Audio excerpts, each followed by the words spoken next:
Welcome back to another episode of the Profit Minded Business, where we're joined with three great guests, four of us, including myself, Corbin Cook, your host.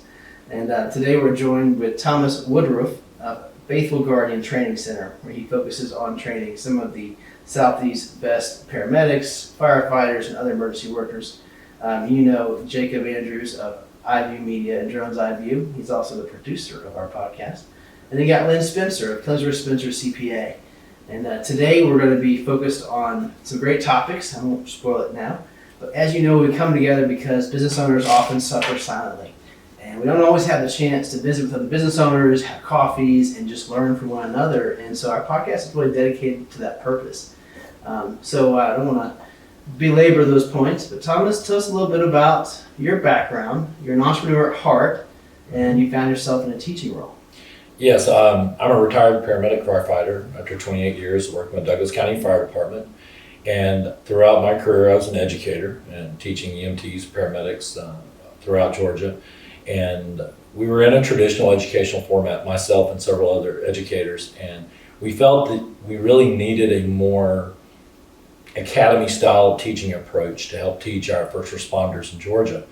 And we got together, we talked about it, put out an informational flyer, and the next day we had 80 applicants for a 25-person class.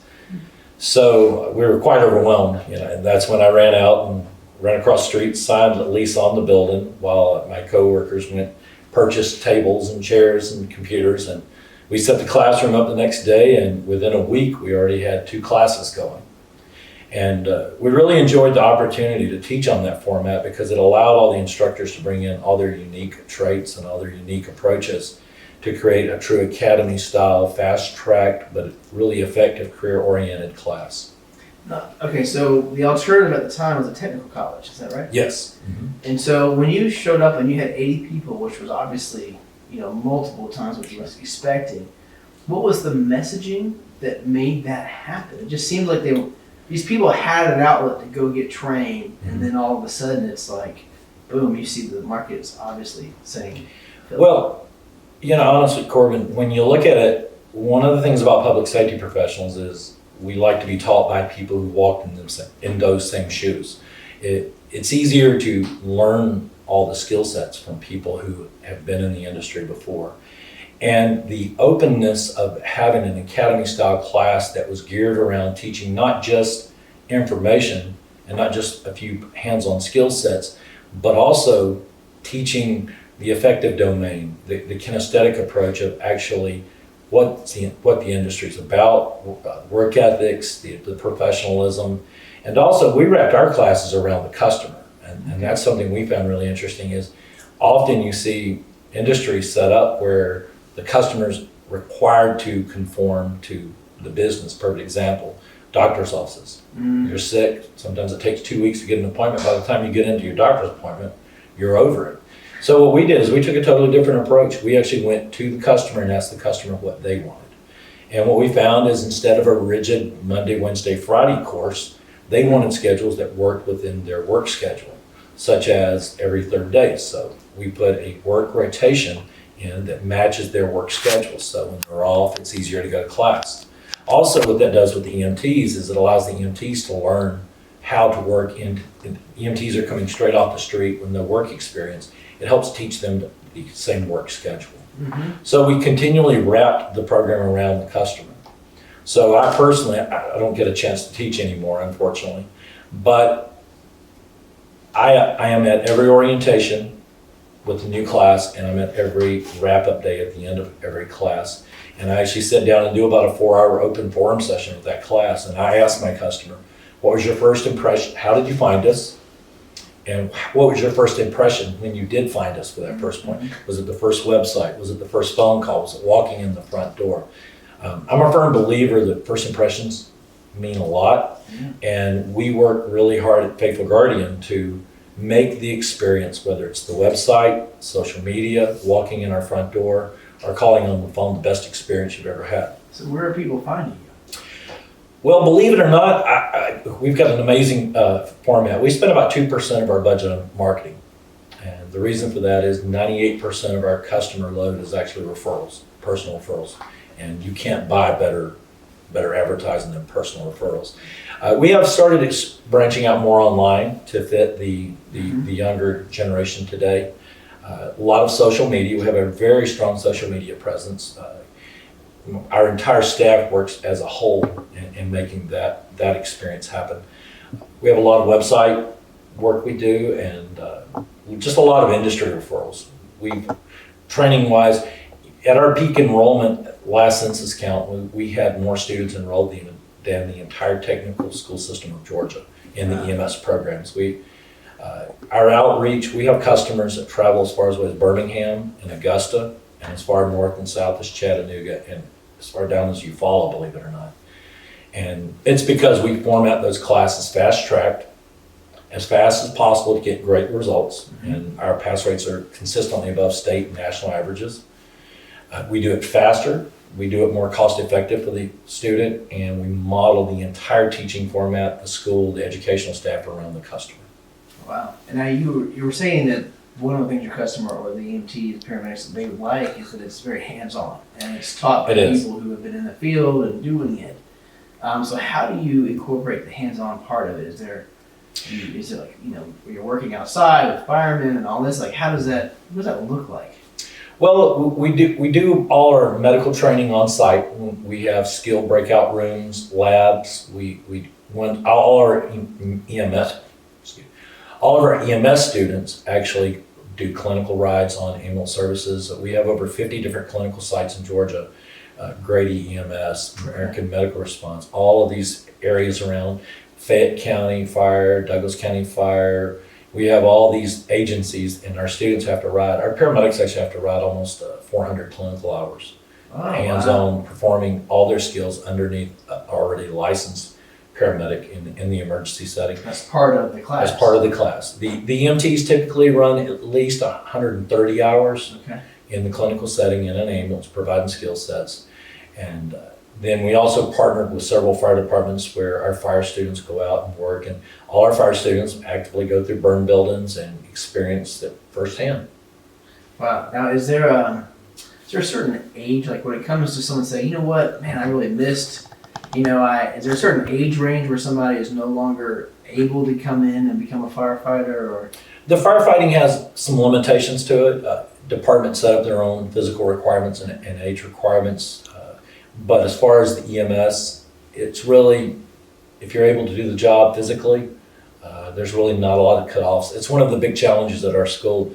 We'll have 25 people in class, and they'll range from 17-year-old high school senior about to graduate all the way up to a 50-year-old who suddenly wanted to change careers. We get a lot of the, I always wanted to be a fireman, but. Yeah. Well, I guess that's what I'm asking. Is there a certain point where they have to just realize they can't do the job? Firefighting is a tough job physically. I'm 51, and I started noticing that it hurts a lot more when you have to perform the extremes of your job. But believe it or not, as long as you're physically able, I know some 50-year-olds that can run circles around me, so there's no real limitation on age with that. Okay. Now, how did the name Faithful Guardian come about, and what was really the transition point for you to get started with this? I know you identified that there's a problem in the market with the technical schools, but that there's still a lot left to do besides just see the hole in the market. Well, actually, it goes back to probably my first business failure. Actually, we were never supposed to be a school. We were started as a patient advocacy service for seniors in long-term care. We, as medics, had ran several calls and felt that we could work on the side of the family as advocates. So we started off originally as an advocacy service to help educate seniors and their families on how to care for them well. We started as Faithful Guardian because we were that family's faithful guardian. And we taught on the side as a public service. We taught senior safety, child safety, first aid, CPR, and we were doing the other training within our profession. And about a year and a half into it, we realized it just really wasn't a huge market or need. There were a lot of agencies already out there that provided that service. But we found ourselves teaching constantly everywhere.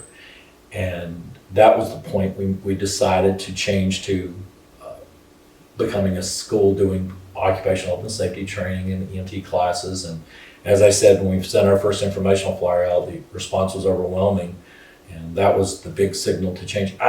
One of my very first investors I ever talked to about starting a business gave me a piece of advice I really thought was amazing. He said, "You've got this vision in your head for Faithful Guardian." He said, "Your business will take a life of its own. And as it starts to grow and change and evolve," he said, "don't choke your business by trying to keep it in the box you started it in. Allow the business to evolve and develop." And we did. So 2 years later, after the first starting point, we became Faithful Guardian Training Center, and that's where we're at today.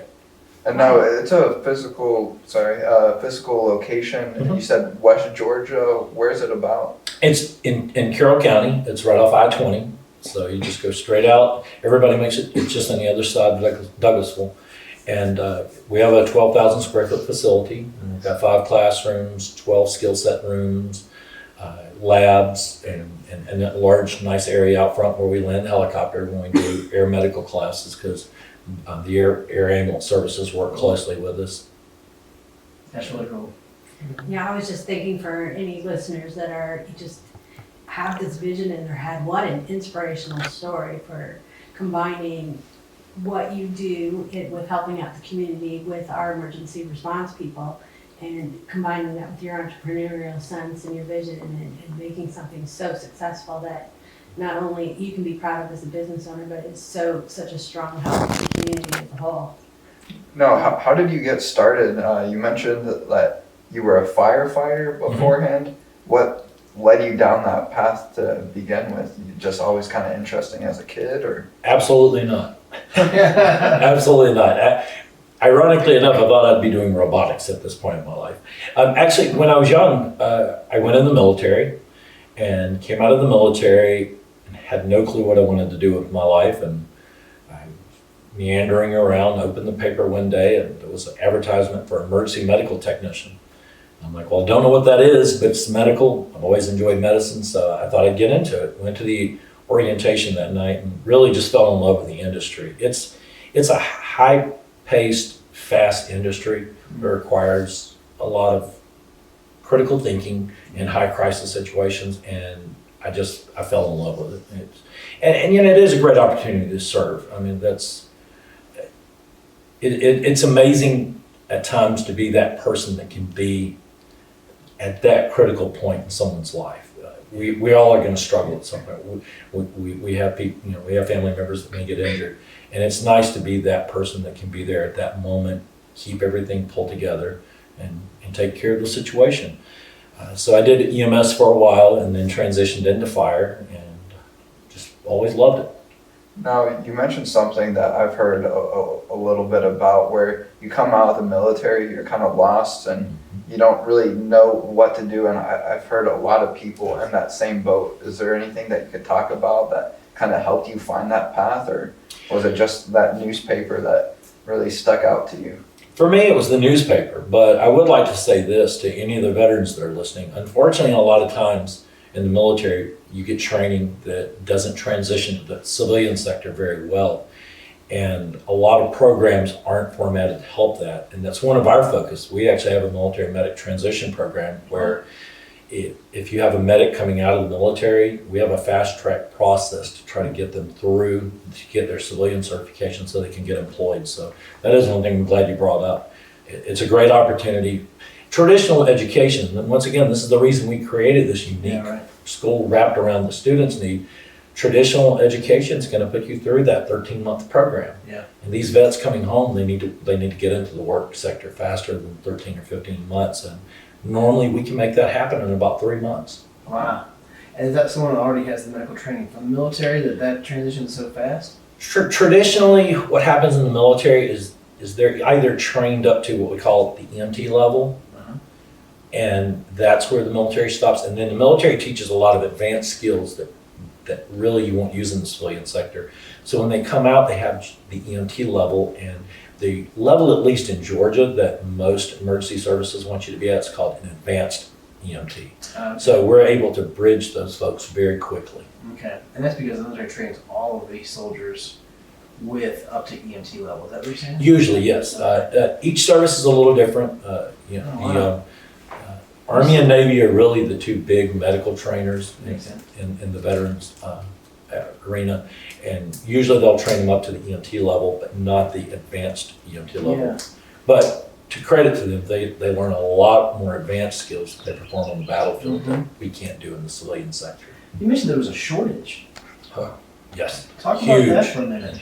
There has been a shortage in EMS for the 28 years I've been in it, and we're Okay. seeing it worsen. Statistics I looked at the other day, law enforcement applications or enrollments down 70% over the last 3 years. EMS and fire has been down 30 to 40%. There's been a nationwide drop of enrollment, and no one's really identified the reasons, I don't think. I know there's been a move in the education, and what we've seen in Georgia over the last 10 years is there's a huge change in the industry to make the education longer, more accredited, and really it's a harder process than it used to be. And I think that's leading to worsen the already shortage. I mean, every partner we have call us up on a regular basis going, I need 5 EMTs, I need 5 paramedics, who do you have? Give me your top 5 recent graduates. We help with job placement. We're sitting on about a 95% job placement rate with all our programs for at least one job. Most people don't realize working 24-hour shifts, you only work 10 days a month. So it leaves you with 20 off days. So a lot of people in our industry work 2 jobs, or maybe a job, a part-time job, or they'll work their primary job and start a business on the side. Okay. Yeah, I was gonna ask about the placement earlier, so I'm glad you mentioned it. Is that the case for EMS as firefighters? You mentioned that you're just really getting into law enforcement as well. Yeah, we're hoping to open a law enforcement training division within the next year. It's always been on the docket to approach, and I'm waiting for my law enforcement expert to retire from his full-time job, and then I'm going to put him to work. But actually, EMS, we're sitting on a 95% pass rate. With our fire program, we're actually at a 99% placement rate. With our EMS and EMT programs, we are sitting on a 95% job placement rate. With our fire programs, we're actually almost 99% of the job placement rate, and that job placement rate actually is even before they've completed their programs.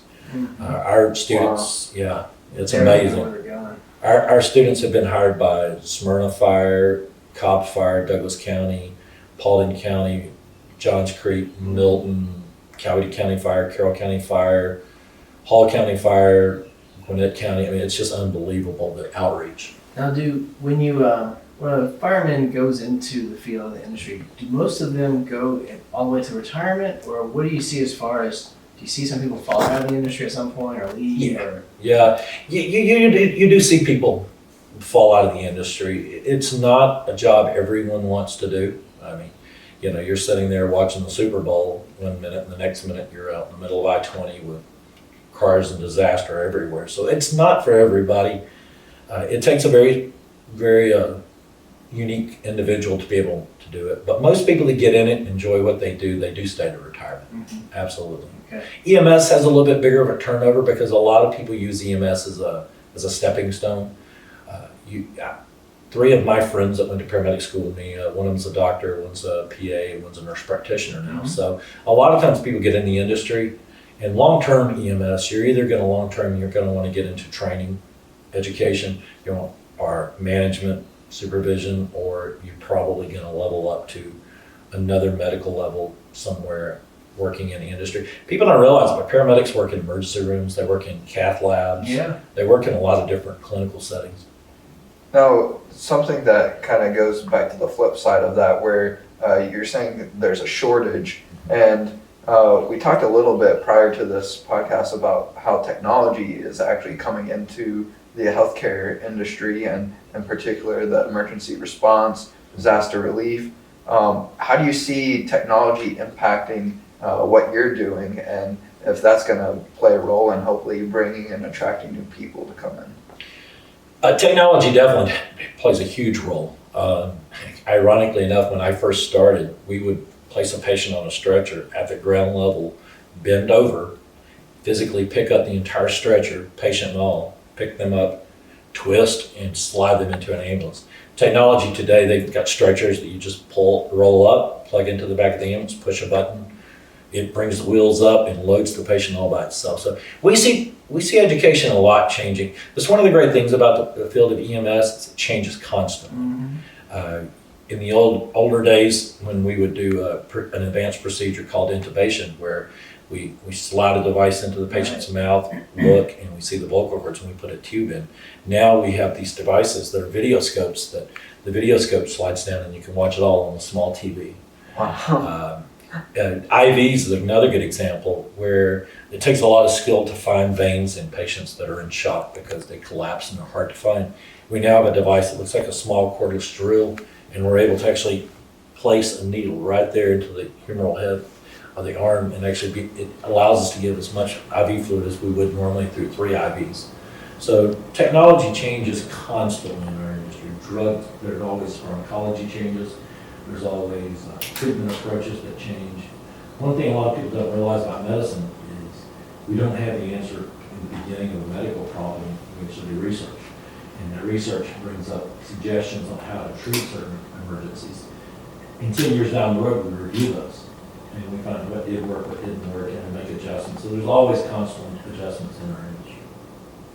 So I'm kind of thinking about your vision. You had this vision, you immediately came across some great success that you weren't expecting, and you have continued to grow ever since. What advice could you give to business owners that continue to grow? Because I'm sure there were some trials and tribulations you went through in that growth, because that's its own animal to deal with. Truthfully, the number one thing I tell everybody when we get credit for what we do is there's 2 people that made it happen, and it's our amazing students and our amazing staff. I just had the idea. I tell people all I do is I pay the power bill. Actually, the thing I'd like to say most is authentic leadership is one of the most important traits I think a leader can have. And that is being true to your people, working side by side in the trenches with your people, and having them see the vision that you have. My staff's more almost like a family than it is a business. I've got folks that come in early, stay late, go overboard all the time, doing everything. And there's just a sense of ownership all the way down to the students. I mean, I told you about the first building we were in. Well, we had classes the next week in this giant open retail space with just tables in. We had 5 or 6 students come up and go, "What's the tape on the floor?" And I'm like, "Well, that's where the wall's gonna be next week." And they're like, "Well, you need help?" And our first students actually helped build out our offices. So we just have an amazing buy-in, and that's the important thing. Every single staff member and every single student we have that comes into school knows they can go to any office and talk to anyone at any time. And it's not because we're a small operation. I mean, I've got the largest EMS educational staff in Georgia of any other private school. It's just, we believe on building. I've got 2 customers. I have internal customers and external customers. And my internal customers are my staff. Teachers. My team, exactly. And just the buy-in. You got to get people to believe in the vision. I mean, as long as people are employees, they're going to show up right before work and leave as soon as they can. And they're going to give their minimum in a lot of situations. You got to get that owner mindset. And the only way you can get that owner mindset is having a vision everyone buys into and believes.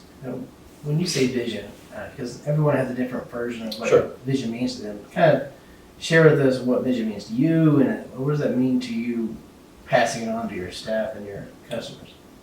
Well, 28 years, I treated one patient at a time. I had the opportunity to affect a life. And whether it was an emergency or non-emergency, for that 20 or 30 minutes, that was the most important time to that patient. As an educator, we have the opportunity to teach 20 people at a time to go out and touch that one life every day. As a school, we have an opportunity to have 291 practitioners go out every single day and to touch a life. And that's the thing, whether it's the front office receptionist, or whether it's my director of education or whatever role, whether it's one of our educators or our adjunct instructors, they understand that their actions contribute to that, and that's the vision. We change lives, and we've had students that, EMS is a really unique industry because the education is broken up. Instead of going to get a 4-year degree, you gotta stay hard at for 4 years and then go out and work. We have part-time education. EMT course is a part-time program for 9 months. They can continue to work or go to school. And paramedic is 14 months, same way. Part-time, where you can continue to work. The job field really fits some of us are ADD or ADHD, like me. And I tell you, it's great because the education fits that format of learning. The hands-on aspects of it helps distract from having to sit in a classroom for 8 straight hours listening to lecture. And then once we're in the field, the job actually accommodates that kind of personality because every call is different. One minute you're on a roof, next minute you're under a house, next minute you're in a creek, next minute you're out in the middle of I-20. So the ever-changing aspect of the job really fits the personality type. And I've had students who've sent testimonials after the class saying how this education totally changed their life, how this education finally found them a place where they could give back to the community, give to fellow men. And that's the vision I think our whole staff holds. It's easy in my business to have a vision because, we do really affect everyday people every day. But it's important no matter what you do is to realize the importance of it. You talked about that one TED Talk where, Yes. what was that guy's name again? Simon, yes, Yeah, there it's we like go. one of the most watched TED Talks I think of all time. Exactly. But he talks about having that why. Right. Share with us how that connects with what you think of as your vision. It's the same. Our why is to put every single person we work with or deal with first. It's funny. When we run mercy calls, typically the patient and the family loves the ambulance crew because we're taking care of one patient at a time. You are our total focus. We may have 6 people on scene, and all 6 people are geared toward helping that one person. Unfortunately, once they get to the ER, a lot of ER complaints come out because you've got 25 people in the ER with 5 nurses taking care of them. So that one-on-one contact means a lot. And that's what I push our staff to do, we deal with every single student unique as an individual. Every one of them comes in with a different story. And every one of them, 18 to 50, will need something different to succeed with. And we make sure we do that individualized approach. We do individualized learning plans for anyone who struggles. The typical attitude about education is sort of a shotgun approach. We're going to go into a classroom full of people. We're going to give it out on this format. 75% of those people will get it. To us, 75% is not enough. Yeah. For us, we go in and we shotgun approach, and then we find that other 25%, we pull them aside and we say, what can we do to make you successful? Wow. Now, can you talk if you've had any students that went down the traditional education path, whether through a technical school or maybe a normal college, it didn't resonate with them, but they really thrived with the hands-on learning? Absolutely. Actually, one of my big success stories is a young lady who had some learning challenges, and she had been to colleges, she'd been to university, and she finally stumbled on us and came in and struggled. And we knew immediately the learning disability. And it was a simple adjustment. It was a simple adjustment, and we did that adjustment. And she's one of our largest success stories. We've got another gentleman, same situation. His dad was in fire service. His granddad was in the fire service. His great-granddad was in the fire service. And that's all this kid wanted. And this kid tried different outlets. No one would give him an opportunity. Oh, no. Yeah. And we brought him in, and the kid knocked the academic side of the park, 98 average, which is unusual with our curriculum because we have a really tough curriculum. But he just couldn't put the hands-on portion together. And he rode his 120 hours and still wasn't really succeeding. And I had an instructor, a great guy named Johnny Panner, and he came to me, he said, can I please have this kid for about 6 months? And I'm like, well, mom and dad's good with it, absolutely. So we talked to mom and dad about a plan, success plan for him. They supported it totally, and this kid continued to do clinical and lab experience and repeat some of the class. And this instructor worked one-on-one with him on the ambulance. I think the kid wound up riding like 400 hours total. And it clicked one day. We finally got past all those obstacles and clicked, and the kids are working in the industry and doing an amazing job now. Now, can you talk a little bit how you developed that curriculum? Because, it seems like the hands-on experience is what allows a lot of people to thrive under your program. But Absolutely. is the curriculum based off of some set standards, or is it just developed through like your experience and your team's experience in the industry? Well, we start off with the national standard curriculum. That's the skeleton that we build everything on. People learn auditory, visual, or kinesthetic. That's the three main learning domains. And the majority of education really is geared around more of that verbal and auditory. What we do is we take that national skeleton and we bring the entire educational team in, and we ask each educational team member to add their unique significance to it. We've got technology-based folks that bring in the podcast and the online classroom with all the online resources, which has been huge. We launched our own customized online classroom about 3 years ago, and it's just been phenomenal. We've got one gentleman, actually, we have a dyslexic instructor, and I did not realize the incidence of dyslexia, very, very mild dyslexia, not one that would just jump out at you. But there's a lot of adult learners who are undiagnosed dyslexic. And what this instructor does is he teaches so physically, it's insane. I'll pull up at the school and there's sidewalk drawings outside on the parking lot. I'm like, well, Chris has been teaching again. And Kip is one of my instructors, and he's just this incredible go-getter on professionalism and how we present ourselves. So Kip's got students that go out and just run with him. He's a marathon runner. So we have students that come in and go, hey, can we run with you? So the involvement, every one of the instructors brings some kind of really uniqueness. Jeremy's the one that's the big hands-on clinical guy that brings in all the hands-on skill sets. So we just come together and we build a curriculum and we bring all our experience together. We've got 10 educators with over 10 to 30 years experience. Wow. And when you combine that much experience and that many different approaches, it's amazing the tool you can do. Yeah, sure. Now, something that we like to ask our guest here is, Lynn touched on it with the advice for like developing a vision, getting that across, but as far as actually building your business out, what advice do you have to people that are struggling to find their path or struggling to grow an already existing business that you have maybe faced yourself and now that you've overcome that?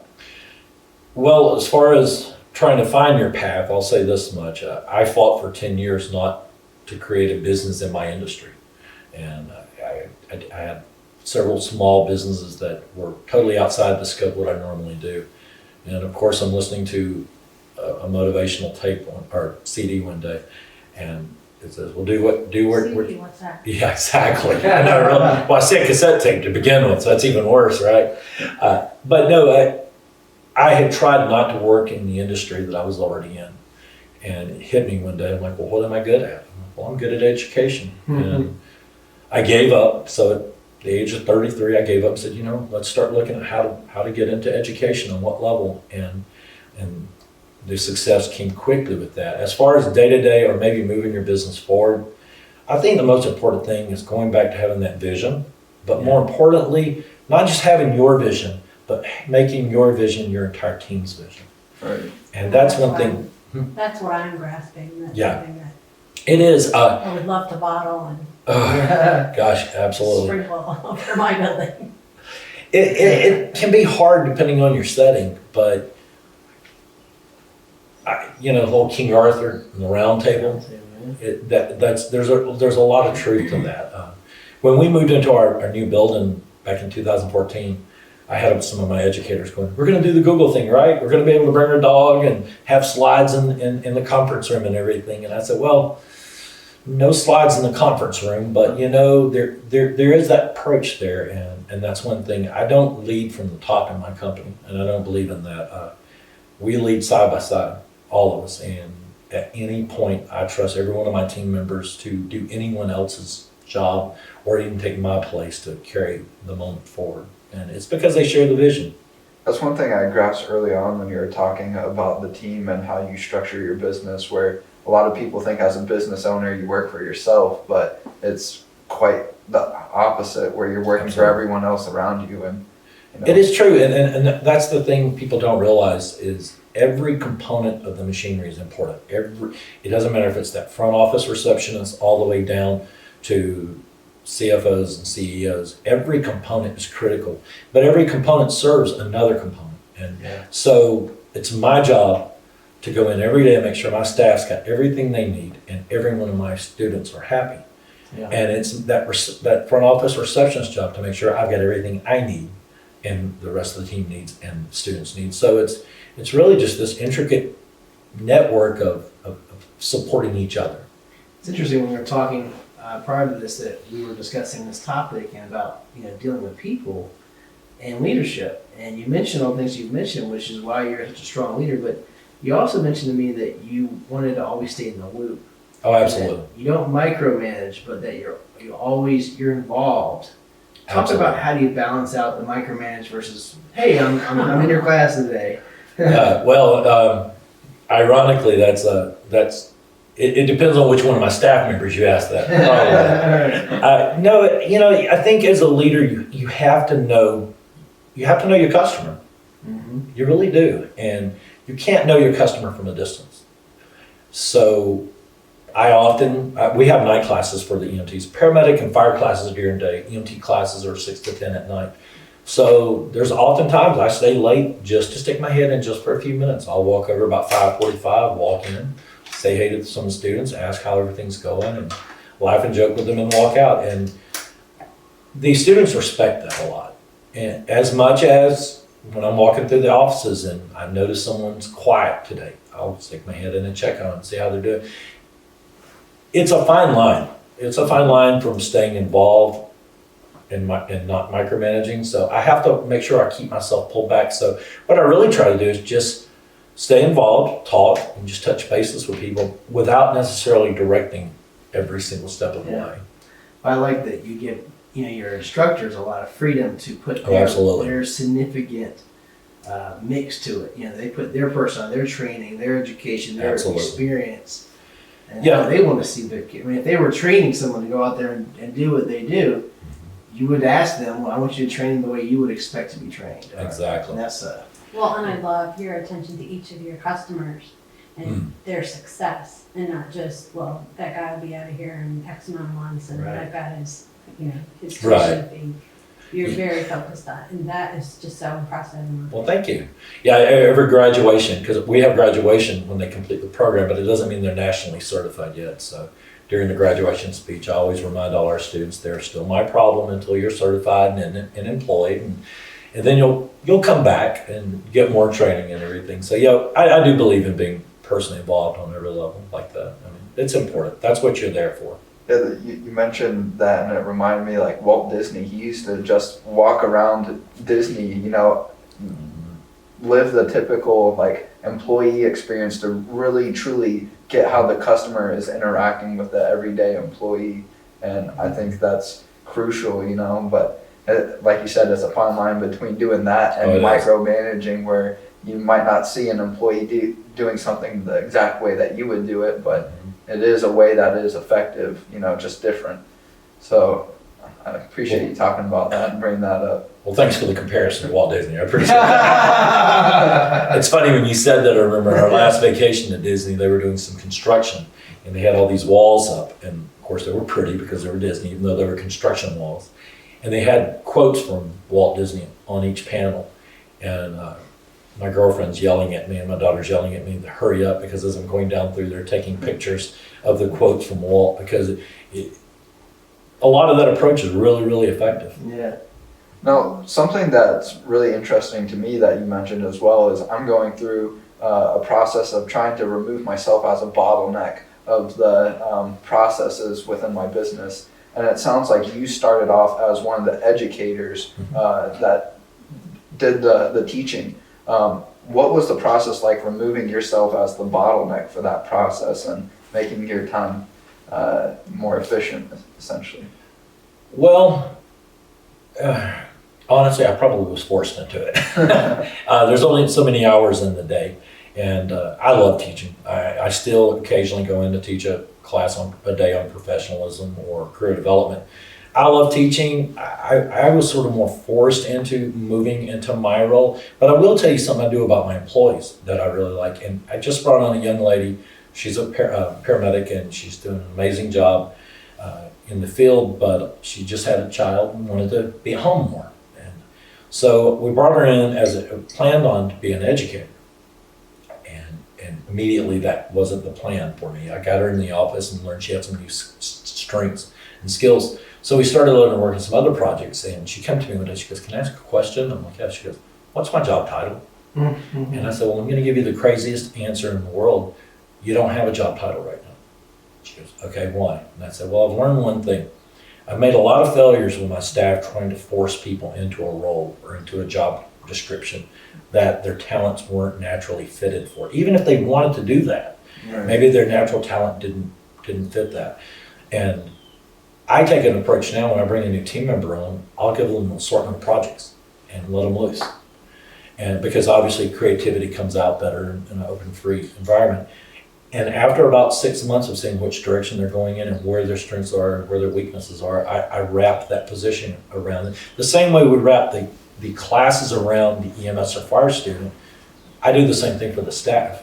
I bring them in, find their strengths and weaknesses, and it's easy to take job skill 27 away from you because you're not very skilled at it, but she's amazing at it, and give job skill 27 to her instead of worrying about, no, these are all the job skills in your area. You've got to do these, whether you excel at them or not. And that's another one I think our internal successes have been is when you let people develop their skill sets where their strengths are, in my opinion, they're 1,000 times more effective. It's interesting about you give them certain projects. Obviously, you must have some. You only have like 4 set projects that kind of tell you, so you get a sense of who someone is, their experiences, and then you kind of determine which projects are going to help. I guess uncover their unique ability. Absolutely. Unfortunately, I have a 5-page to-do list. So I've got my strategic directions set out for the next 15, 20 years. So there's a wealth and abundance of projects and to hand around to the core staff. They all give me a hard time about that. But, you know, that's the problem with business, in my opinion. You've got to continue to evolve. You know, you and I were talking yesterday about in 2010, 2011, we were putting out great students, great testing percentages and certification percentages, but our clients just really didn't like us. It was just this dip, and we really started digging into the why. Started doing open forums, and what I found out is my staff at the time was primarily Generation X. And you know, we've got that mindset, let's go running with our hair on fire, throw textbooks at people, tell them suck it up and learn it, that's your role.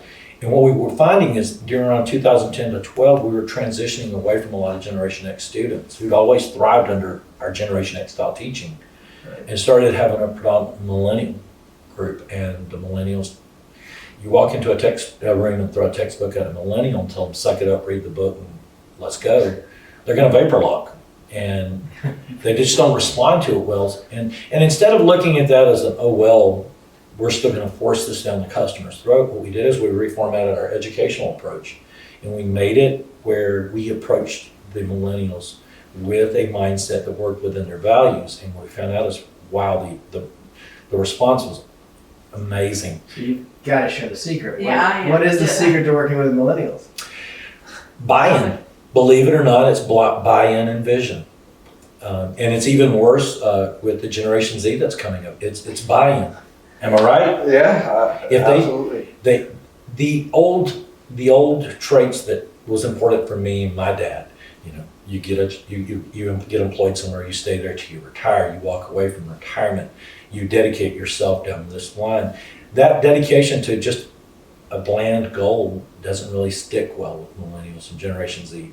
They want to believe in what they're doing, and they will walk away from anything. They'll walk away from money, they'll walk away from benefits, they'll walk away from anything if they don't believe in what they're doing. They want to be a part of something. Exactly, they want to be a part of something bigger. And I'll tell you, it's funny you say that, because we require students to wear uniforms in class, because uniform and professionalism, effective domain, that's all the most important things that our industry as education is pushing. It's a national-wide movement of try to teach students the effective domain, the reason, the vision, the purpose of being in public safety.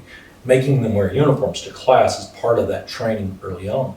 When we had a Generation X dominant class, we would have to yell and scream at these students. You wear a uniform, wear a uniform, wear a uniform. However, the millennial students would come in and enroll and go, how quickly can I get my uniform? Because it made them feel like they're part of a bigger, greater cause. So if you can wrap your business approach around your customer and understand those generational changes, because the generational changes are not psychobabble that just nice. No, it's real. It's real. It's each generation has its set of values based on things that we go through during our formative years, which is usually our teen years. You know, and we have to respond to that. So when you, so millennials generally, you really help them understand the why behind the business. You know, make sure that that messaging is something that they can buy into. But beyond that, what else are you seeing help with working with millennials? Well, in our industry, because it is so hands-on, we require a lot of extra hands-on study time outside the classroom. And millennials are great collaborators. They want to work with a group.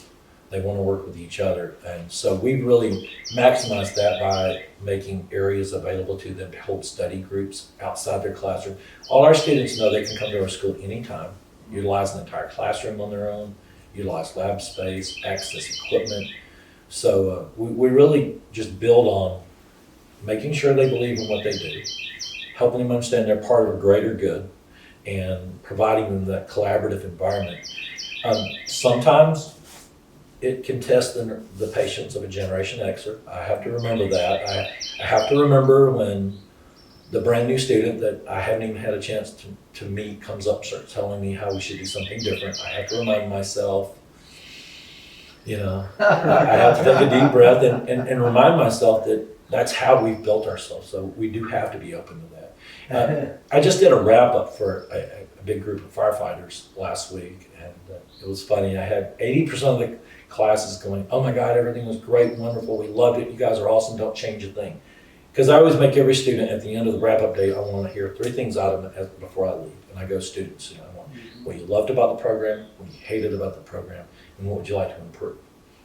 And you get a lot of the great things, you know, the adaptiveness, the time frame, all the other approaches, but occasionally I get a few things they didn't like. Usually it's your creditory requirements that are forced onto us, and what they'd like to see improved, and you know, and we take those ideas. And the thing about the improvement issues is, I walked outside the classroom after talking to everybody, and a bunch of guys come up and go, don't change any of that, don't change any of that. Yeah. And I said, well, you know, the funny thing is, when we do these open forums, when we talk to people, we don't always adapt every idea. You can't adopt every idea. But we listen to what works, and we add. And a lot of times, I have to remember as a Generation X, I remember when we went to hybrid programs, which is partially online and in-house, you know, I realized I didn't want to do that. I didn't think that the job skill could be taught partially online. Yeah. And was totally against it. I'm that Generation Xer. I'm used to going and sitting in class and listening to lecture for 4 hours at a time. Right. But what I found out was these younger students can't do that. They don't want to do that. Right. And when I finally gave a set of educators an opportunity to do the first hybrid program, we had a 100% pass rate with it. Wow. Yeah, and then I realized, wow, you know, maybe I don't know my customer as well as I need to. And that was one of those things early on that prompted me to start doing open forums and listening to my staff, listening to my students, and adapting to those generational changes. Wow. That's even something that my professor, when I was studying unmanned aircraft systems up in Tennessee, he had started to adopt a hybrid online and hands-on learning environment where you would do all like the book stuff online, where, you know, classroom setting, you're just going to be bored, sitting there twiddling your thumbs, and then use that classroom time efficiently for the hands-on learning, which you can't really do online since you don't have the resources. We refer to it as a flipped classroom, and in the true flipped classroom format, all the didactic reading and reviewing of PowerPoints and textbooks are all done on your own time, and it maximizes. Because the biggest critical problem with emergency training is the critical thinking. Sure. It's not like English 101 breaking a sentence down. You know, no matter what sentence you've always got the same components in a certain structure, and it's got to fit correctly. EMS is totally different. Every scenario is so different and so unique that critical thinking is our biggest challenge to teach students. And you can't teach critical thinking lecturing. You can't teach critical thinking reading a book. You've got to put people in scenarios and settings, put a little pressure and tension on them, and try to teach it in that environment. Sure. I always like to use a similar mantra where you can teach skills, you can't really teach an attitude, and it goes Right. hand in hand where, you know, you have all the resources, the staff to teach someone how to do a particular job requirement, but if they're not coming into it with the right attitude, it's a whole lifetime that you have to change for them to change that mindset. Absolutely, and I think that's what makes my educational staff so amazing, because I've got Jeremy, who's just absolutely probably one of the greatest people at breaking complex medical subjects down to where they put their hands on it. I've got Kip, who teaches the professionalism and the mindset and the attitude and the approach and the real reason and vision behind what we do in our industry. I've got Chris, who's the most dynamic educator who can teach with chalk, and you give him a bag of M&Ms and he's going to find a way to teach you traffic control or something. It's really crazy. So each one of those educators has such great strength. I've got an educator that it's a former Marine Marines in boot camp, they teach something called OODA loop. And I'm not really familiar with it, but it's an acronym about how to critically think in a combat situation. Okay. So he's actually brought that back to the classroom, and he does a test prep course where he teaches that quick critical thinking. Because our national exam's interesting, it'll tell you in this question, pick out the hammer listed below, and there's 4 hammers, and you got to know which hammer they're referring to. And the problem with that is it takes a lot of critical thinking to read through that scenario to figure out exactly which of the correct answers is the most correct. And so he brings that experience from the military. So I think building on all those different aspects and bringing them in, it's important. Yeah. So when it comes to someone, you know, deciding to maybe change their path or you know, come into your classroom, do they need any experience in the field itself? No, we're non-traditional education, which means we have open enrollment. Because it's such a kinesthetic job set, testing, the ability to take an exam well is not always an indicator who's going to be the best paramedic or firefighter. So we do have open enrollment, which means students can come in as long as they meet the legal requirements set forth by Georgia. They can come into the program. There's no prerequisite experience needed. We do have a lot of people that just change careers mid-stride. I mean, back in 2007, when the housing market crash hit, I had an entire class full of contractors and builders and everything. And I got the same story out of all of them. They were all mid-30s and early 40s. I'm like, well, you know, I always wanted to do it, but I was making too much money in construction to really stop and go to school and do it. And now that there's no construction industry, here I am. And so it's funny. We do get a lot of those. I've had an accountant before at like 40, I think she was 46, come in, and she goes, So there's still a shot for me. Huh? yeah, there you go. We can still get you enrolled, absolutely. No, there's no prerequisites. So we teach you everything job skill set wise you need. You get all the experience, all the clinical rides. You take your national exam, and then we get you a job. And for the medical, for EMT, you don't have to have some sort of medical prerequisite? No, we teach everything in-house. Oh, wow. Yep. Okay. As far as the vets go, I mean, when I was hearing you talk about, you know, a program of helping them to transition quickly, what a fantastic offering. Thank you. Yeah, it's important. You know, my dad's a veteran. My grandfather was a veteran. So, you know, I really, obviously, you know, I served. And it's important, in my opinion, to take care of our veterans. And anything we can ever do to help transition that. I've got a family member right now that's in Cuba, that she's in the Navy, and she's a medic. So anything we can do to help the vets, I mean, I think that's all our responsibilities. And it's a for-profit business, am I right? We are a for-profit business, yes. We looked at several different formats, and honestly, the whole point of creating our non-traditional school was to not be constrained by educational rules that didn't make sense. Perfect example, I've actually been approached by developers wanting us to apply for federal financial aid opportunities. And the problem is, though, as I met with this counselor, the more she told me what we had to change about our program to qualify, I'm like, no. Yeah. It takes that uniqueness away. It goes back to that Monday, Wednesday, Friday schedule. We don't care what your work schedule is. It goes back to one of the things they needed us to do was shorten the EMT class into 3 months long because the course hours wasn't high enough to warrant financial aid through a federal outlet. And our argument with that is there's a lot of absorptive knowledge that you have to do throughout this course, and you need time to develop those skills. So we've been hard-headed and we've stuck to our model because we know it's successful. And Right.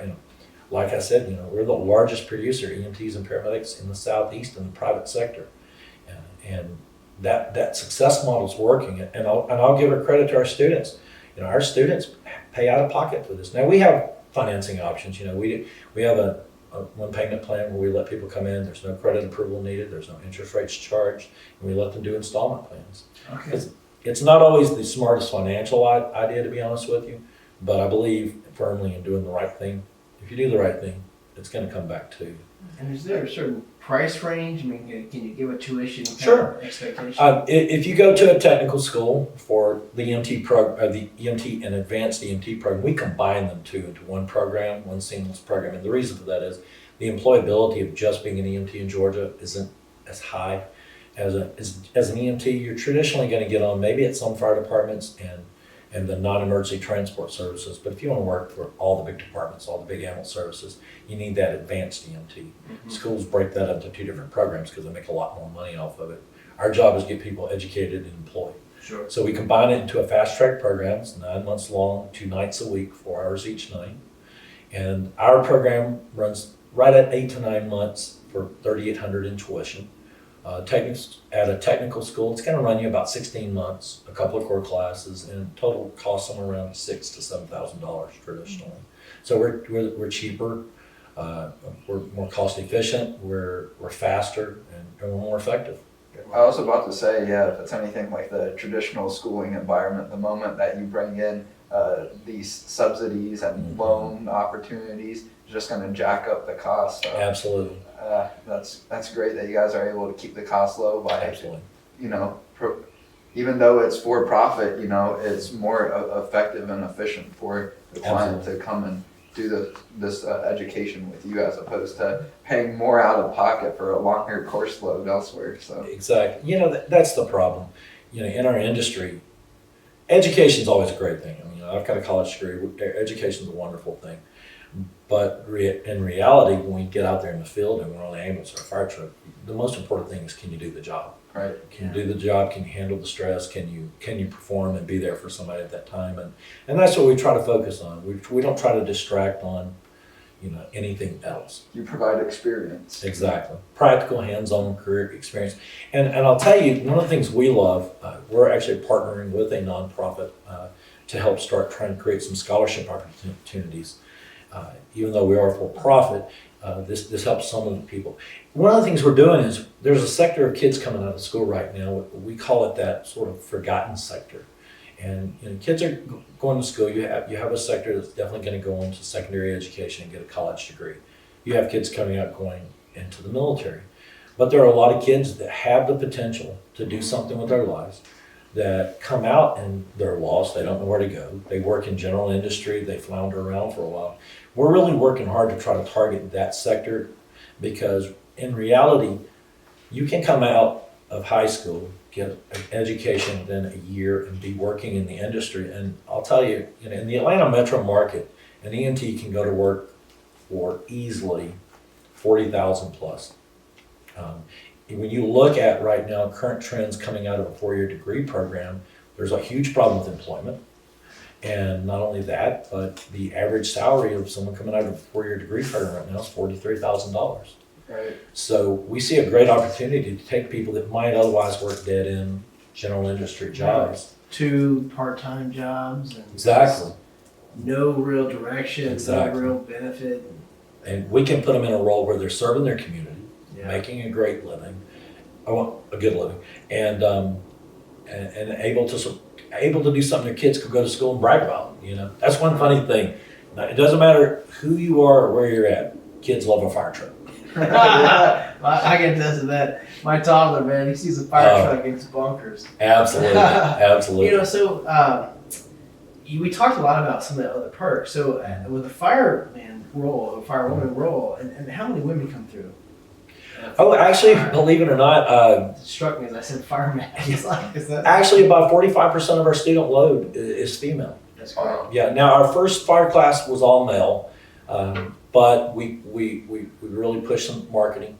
And our last fire class was about 45% female. That's great. And females are really big in the industry. I'll be honest with you, when I was working on an ambulance, I'd rather work with a female than a male any day because there's a variety of situations you end up in. So it's always good to have both sexes on an ambulance, in my opinion, because it allows you to bond and communicate with all different types of patients. Yeah. You know, that's a real critical thing. Now, fire-wise, there's plenty of women in the industry. They're Yeah. everywhere. I mean, And with the fire industry, like you really have the benefit of a pension. oh yes. Whereas the EMT side, you don't necessarily get that. Not right now. There is a push in Georgia to get a state EMS pension. You know, the funny thing about EMS people don't realize is it's an incredibly new industry. We don't think about it, but prior to 1970, there really weren't a lot of skilled ambulance services out there. You know, you see the old black and white movies where the hearse pulls up and they jump out and they grab the person and they throw it in the back and then take them to the hospital or the morgue, depending on which way you were supposed to go. What happened was in the Vietnam War, they found out, in the Korean War, we started MASH hospitals, and it was putting hospitals behind the lines where we could treat the injured instead of dragging them all the way back to headquarters. And we found out in the Korean War, we were saving lives. So when the Vietnam War came around, the idea was to carry the medic out to the very front line. And that's where all the helicopter medics of Vietnam came around. Following the end of the Vietnam War, all those medics came home. And a statistic most people don't know that during 1970, if you were a soldier shot on the front line, you had a better survival rate than someone out here on the street being shot. Wow. Because of the medicine being delivered on site. So when the Vietnam medics came back, they're really the foundation that built up the emergency medical services. So you're really looking at, we're only about 40 years old. Huh. So no, the benefits, the retirement, the pensions is better long-term in the fire department. Most EMS agencies, most people don't work on an ambulance for 30 years. It's tough, physically and mentally. Most people long-term in EMS either transition, like I said, to hospitals, fire departments, or move on up into management. And of course, you know, the large companies like AMR and a few of the other large priority EMS, they all have retirements, pensions. Built into the company structure. Right, yes. Yeah. Makes sense. Yeah, one more thing I want to touch on the education standpoint was how you guys are really taking an apprenticeship approach almost, just at a larger scale than a one-on-one Right. interaction. But I think that's key for a lot of education now where, you know, you go to a school, you're, you know, spending all this money and you're not really getting practical experience that translates into the real world. And that's something I think that is incredible for what you're doing there, because I know a lot of people, they get stuck in that path of spending all this money and then they're without a job, even though they're told go get a degree Right. and you're going to have all this job security. And that's something I was lucky enough to avoid by only spending a year and a half school. Luckily, I got a lot of hands-on experience through the program that they had there, but I was able to take that and then just run away with it, as my professor said, and, you know, start a business out of it. And it sounds very similar to what you have going on there. You remind me of my college roommates. I used to have two roommates, and one of them had a degree in fine arts with an emphasis on sculpture, and the other one had a marketing degree and worked a general industry job. You know, secondary education is wonderful. I mean, it really is a lot to learn from it and to utilize, and especially if you're not self-taught. I mean, I believe you need that educational background and to be self-taught, but for, you know, that's to run businesses and to do things like that. But for your general industry folks, the most important thing is really the job skill training. That's one of our big challenges going forward. We were the first private school in Georgia to receive national programmatic accreditation for the paramedic program. And the national programmatic accreditation will be rolling out in 2025 for the AEMT programs, and we're just waiting for the application to be available. There's a lot of changes in our industry. There is going to be a push to make the paramedic a minimum 2-year degree program, and we're working to do that now. And it's kind of funny, that's our number one focus at the moment. My Dean of Education is working on this. How do we, now that the industry is going to require some of the education we've always said really wasn't important in the academy mindset, how do we make that fit our customer and make it easy? And our goal is going to be the same model we always have been.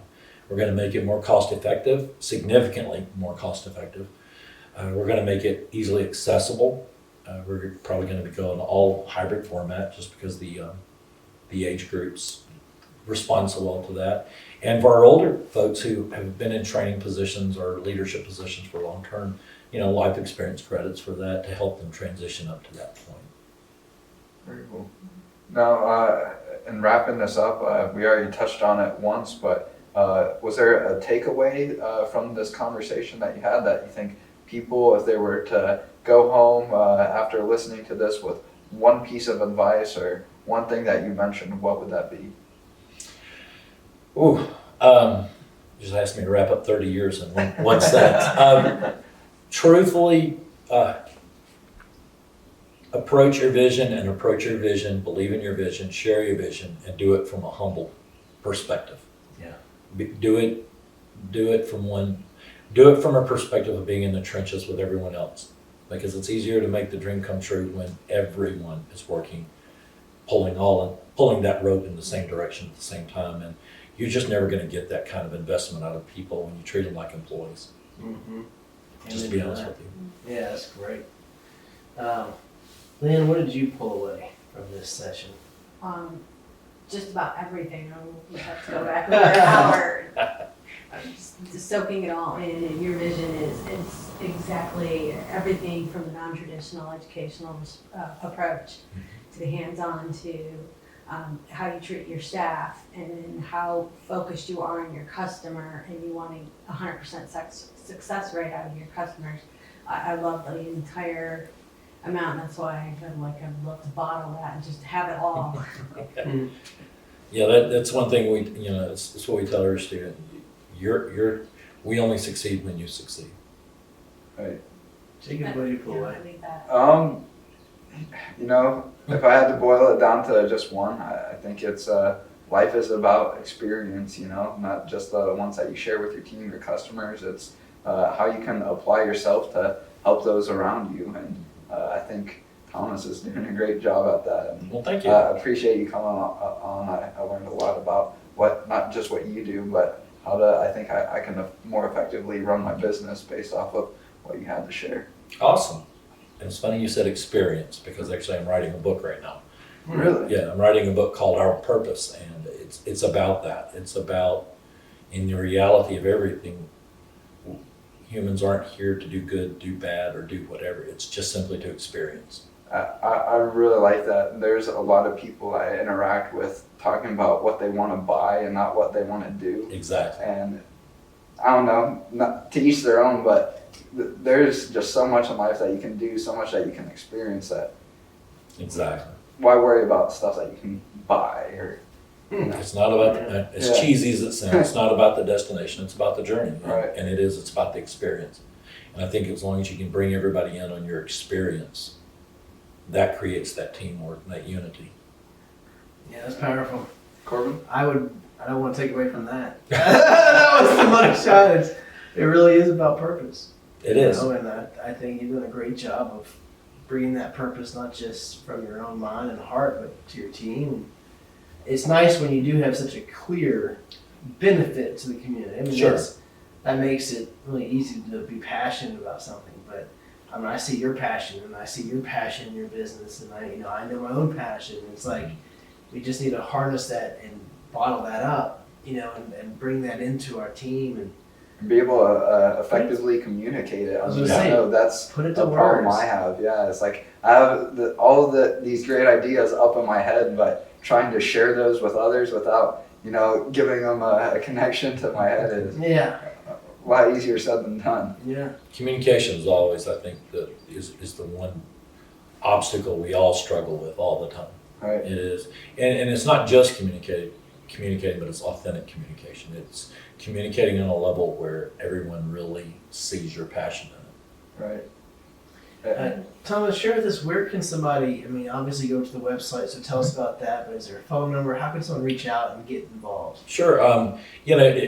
If you're interested on any kind of level, whether it's occupational health and safety, EMT school, fire school, paramedic, or anything I can ever help anyone with, our website's www.fgtc.com, Faithful Guardian Training Center.